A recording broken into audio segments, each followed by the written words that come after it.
안녕하세요. 얼마 전 이혼한 30대 여성입니다.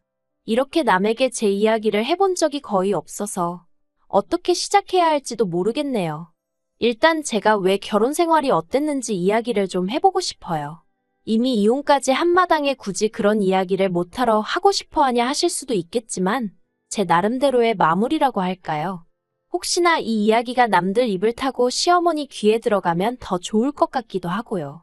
하긴 이제 제 시어머니도 아니지만 달리 부를 호칭이 마땅치 않아 일단은 어머님이라고 부르긴 해야겠네요. 아무튼 저희 어머님은 아직도 저와 당신 아들이 왜 이혼을 했는지 납득을 못 하십니다. 아니, 오히려 제 탓이라고 생각하세요. 야박하고 못된 며느리, 아마 결혼 생활 내내 어머님께 저는 그런 며느리였던 모양입니다. 하지만 어머님의 그 밑도 끝도 없는 욕심을 맞춰줄 사람이 그것도 아무 조건 없이 대가 없이 말이에요. 이 세상에 몇이나 될지 물어보고 싶네요.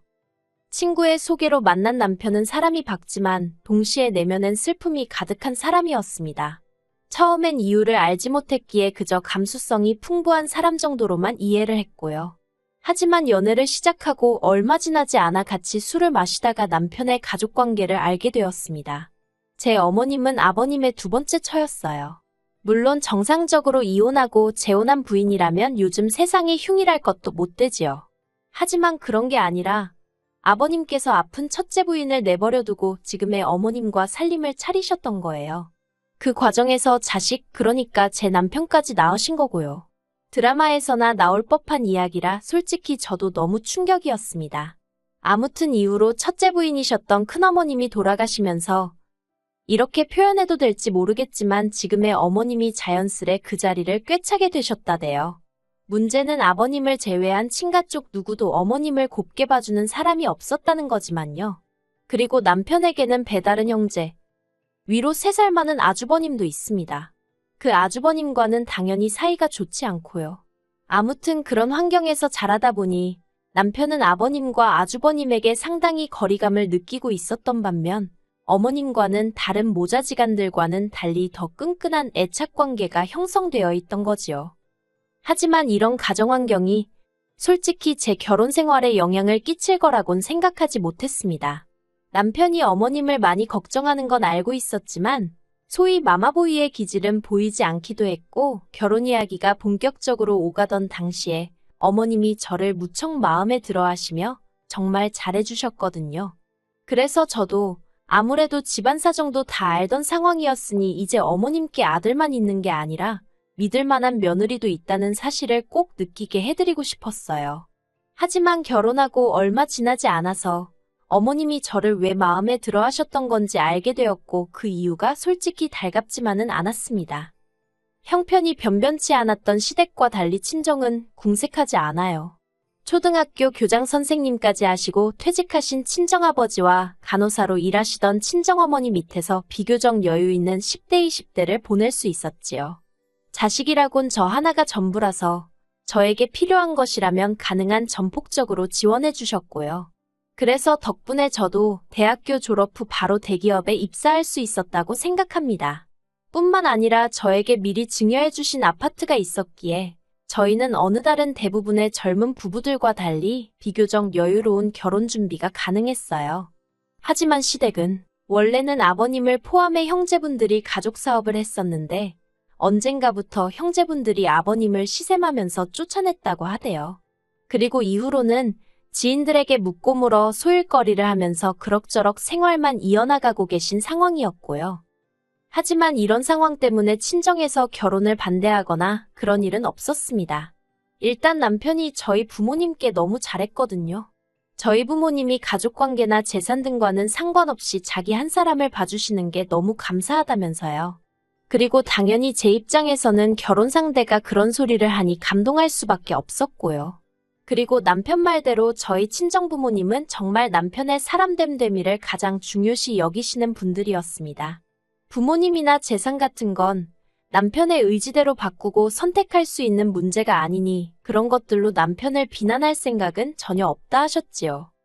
그렇게 저희 두 사람의 결혼에 대해 정리해보면 저는 집을 해간 셈이었고 남편은 현금 3천의 혼수를 들고 온 상황이었습니다.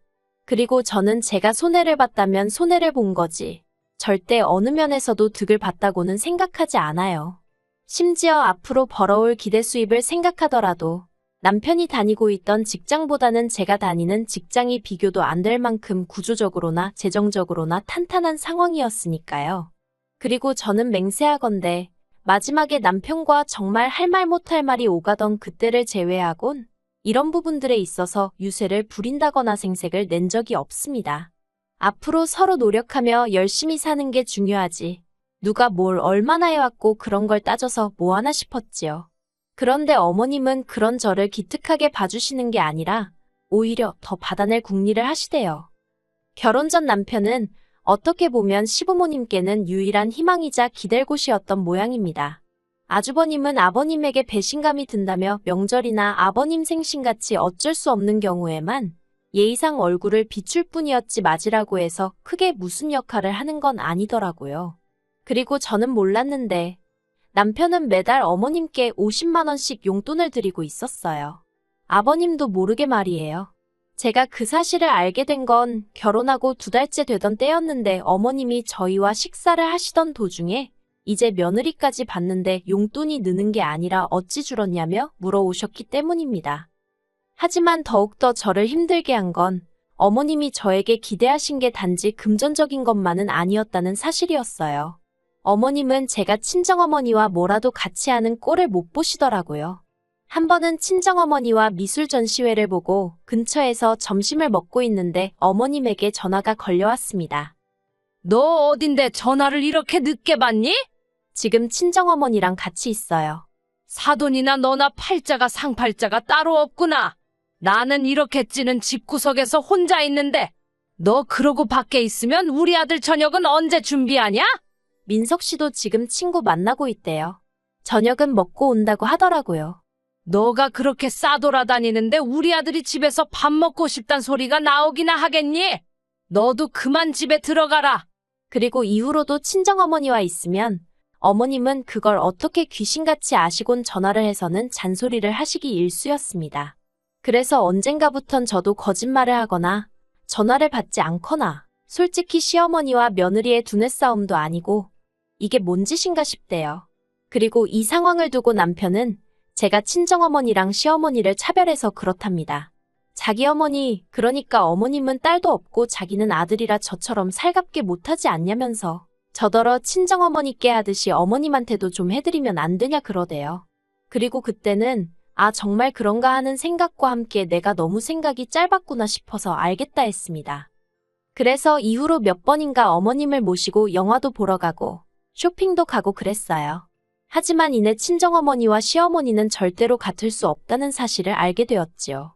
일일이 말하지 않아도 어느 정도 눈치채셨겠지만 하나라도 더 챙겨주고 싶어 하시고 행여딸이 피곤하진 않을지 걱정해 주시던 친정어머니와 달리 어머님은 모든 것이 당신 위주여야만 했습니다.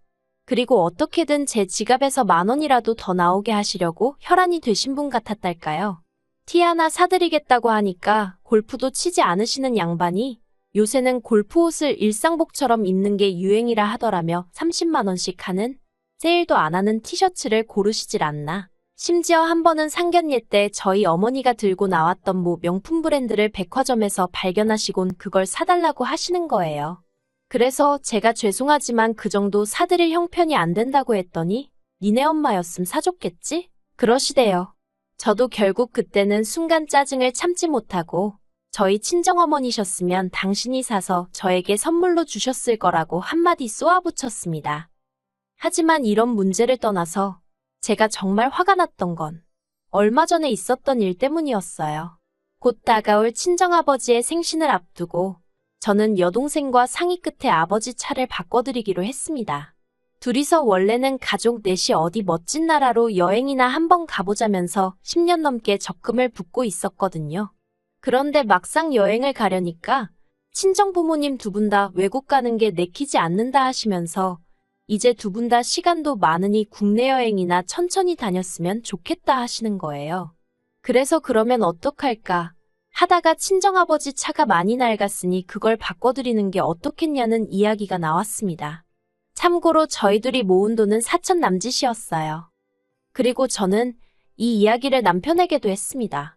솔직히 저와 남편은 생활비는 거의 반반 부담이나 다름없이 지출하며 생활하고 있었고, 시댁에 30만 원씩 매달 나가는 용돈을 제외하고도 남편이 저 몰래 어머님을 위해 이것저것 챙겨드리는 걸 알고 있었지만 저는 따진 적이 없거든요. 그래서 친정아버지 선물이 결정되었을 때 저 역시 굳이 숨길 이유를 느끼지 못했어요. 남편이 따지고 들 거라고 예상도 못했고요. 그런데 이게 웬걸. 남편이 그 큰돈이 어디서 났냐면서 계속해서 부럽다는 말은 하는데 그게 굉장히 부담스럽게 들리더라고요. 그리고 이 이야기는 이내 어머님 귀에도 들어갔던 모양입니다. 며칠 뒤 시댁에서 식사를 하던 와중에 갑자기 어머님이 저더러 당신 생일을 알고 있냐입니다. 당연히 알고 있다고 2달 정도 남았네요 했습니다. 그러자 어머님이 당신은 차까진 안 바란다면서 대신 유럽 여행을 다녀오고 싶으시다대요. 저는 뭐라고 할 말이 없었습니다. 그렇다고 무건수행을 하고 있을 순 없어서 가까스로 그러시냐고 잘 다녀오시라고 했지요. 그랬더니 어머님이 그게 무슨 뜻이냐며 니들이 보내줘야 할 거 아니냐입니다. 정말 할 말이 없더라고요. 왜 저희가 보내드려야 하냐 따지기도 싫었어요. 따져봤자 어떻게 나오실지 그 레파토리는 이미 줄줄줄 외울 만큼 들어왔으니까요. 그리고 남편은 중간에서 눈치를 살살 보더니 너무 갑작스럽다면서 우리도 한번 상황을 보겠다는 이도저도 아닌 대답을 하더라고요. 남편이 돼서는 아니다 싶은 건 자기가 나서서 딱 잘라주면 좋겠는데 말이에요.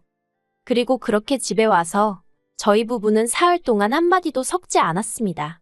화도 나고 답답하고 그렇다고 남편하고 이야기해봤자 그 속이 풀릴 것 같지도 않아서 제가 피했던 것도 있어요. 그리고 마침내 남편이 먼저 말을 걸어왔습니다. 가까스로 한다는 소리가 장인 장모님은 이제 안 가본 곳 없이 다 다녀보셨고 이번에 당신이 처제랑 차도 바꿔드리기로 하지 않았냐? 그런데 우리 부모님은 일본 한번 다녀오신 게 전부고 다른 나라는 구경도 못 해보셨다. 그러니 이번에 저희가 적금 들었던 거 깨서 유럽 한번 보내드리면 안 되냐입니다. 어이가 없어서 그럼 당신 돈으로 보내드리라 했습니다. 그랬더니 뻔뻔하게 한다는 소리가 자기가 돈이 어딨냐대요. 그래서 없으면 못 보내드리는 거지. 원래 없으면 못하는 게 맞는 거라고 저도 받아쳤어요. 그러자 남편이 저더러 진짜 너무한다면서 장인 장모님은 누릴 거 다 누리고 사시는데 자기 부모님도 그렇게 좀 살면 안 되는 거냐입니다. 어이가 없어서 제가 남편더러 우리 부모님이 누릴 거 누리고 사시는데 시부모님이나 당신이 뭐 보태준 거 있냐고. 사람이 사는 게 다 다르지 어떻게 다 같을 수가 있냐고. 능력대로 사는 거지 하고는 소리를 질러버렸네요. 그리고 그 싸움을 계기로 남편은 집을 나갔습니다. 저처럼 치사하고 더러운 여자랑은 못 살겠다며 잘못을 인정하면 그때 연락하라나요. 어이가 없어서 나야말로 당신처럼 욕심 많은 사람하곤 못 산다고 다신 들어올 생각도 하지 말라고 했습니다. 그런데 이때도 남편이나 저나 둘 다 이혼 얘기는 안 했어요. 그리고 적어도 저는 저희가 부부싸움을 평소보다 크게 하고 있다고 생각했지 이혼까지 하게 될 줄은 상상도 못했네요. 하지만 남편이 기어이 선을 넘더라고요. 며칠 만에 연락을 해온 남편은 저더러 할 이야기가 있다며 집에서 기다리라 했습니다. 그리고 어리석게도 저는 내심 남편이 드디어 정신을 차렸나 싶었기에 겉으론 툴툴댔지만 그래도 마음 한켠에선 안도를 하게 되었지요. 그런데 며칠 만에 만난 남편은 저에게 생각지도 못한 이야기를 꺼냈습니다. 자기가 곰곰이 생각을 해봤는데 제가 너무 온실 속의 화초처럼 자라서 모르는 게 많은 것 같다는 말 같지도 않은 소리를 하더니 이참에 회사 때려치고 대신 어디 못 사는 동네에 가서 어려운 사람들 돕는 봉사활동을 좀 해보는 게 어떻겠냐대요. 이런 세상도 있다는 걸 몸소 겪고 나면 마음이 한결 너그러워질 거랍니다. 솔직히 처음엔 남편이 무슨 자다가 봉창 두들기는 소리를 하는 건가 싶었어요. 그런데 남편은 계속해서 한다는 소리가 제가 저보다 훨씬 더 좋지 않은 상황에서도 정을 나누는 사람들이 있다면서 저도 그런 걸 좀 배울 필요가 있어 보인답니다. 그리고 그렇게 되면 제가 어머님 아버님에 대한 마음도 달리 먹을 수 있을 거라나요. 어처구니가 없어서 그러니까 지금 내가 마음이 좁아서 이런다고 생각하는 거냐 물었습니다. 그랬더니 그게 아니면 지금 이러는 이유가 뭐냐며 저더러 장인 장모님 놀러 다니고 할 때 시부모님 생각은 안 나더냐. 그거 여행 한번 보내드리자고 한 게 이렇게까지 나올 일이냐? 자기는 정말 너무 서운하답니다. 어이가 없어서 당신 부모님 형편이 여의치 않은 게 내 잘못이냐 아니면 내 친정 부모님 잘못이냐? 왜 그걸 우리가 보상을 해줘야 하는 거냐? 저도 지지 않고 소리를 질렀어요. 그리고 결국 다툼은 커져서 이럴 거면 차라리 헤어지잔 이야기까지 나오게 된 거고요. 저는 솔직히 지금까지도 제가 야박했다거나 너무했단 생각은 들지 않습니다. 남편은 제가 시댁과 친정을 차별하여 이사달이 난 거라고 끝까지 제 탓을 했지만 100번 양보해서 유럽 여행 한 번쯤은 보내드릴 수도 있었겠지요. 하지만 정말 그게 끝이었을까요? 저는 유럽 여행이 시작이었다고 봅니다. 이후로 더 큰 것을 더 자주 바라셨을 거예요. 그리고 그 기대에 부응하지 못할 때마다 저는 남편과 이런 다툼을 반복도 반복해야만 했을 거고요. 생각만 해도 끔찍하네요. 남편과 헤어지게 된 현실은 속상하고 말로 이루 표현할 수 없을 만큼 가슴이 헛헛합니다만 어쩔 수 없었다고 생각해요. 아이가 없으니 다행이란 생각도 들고요. 저는 제 분수대로, 남편은 남편 분수대로 잘 지냈길. 아니 알아서 하겠지요 뭐. 무튼 저는 잘 지내볼 생각입니다.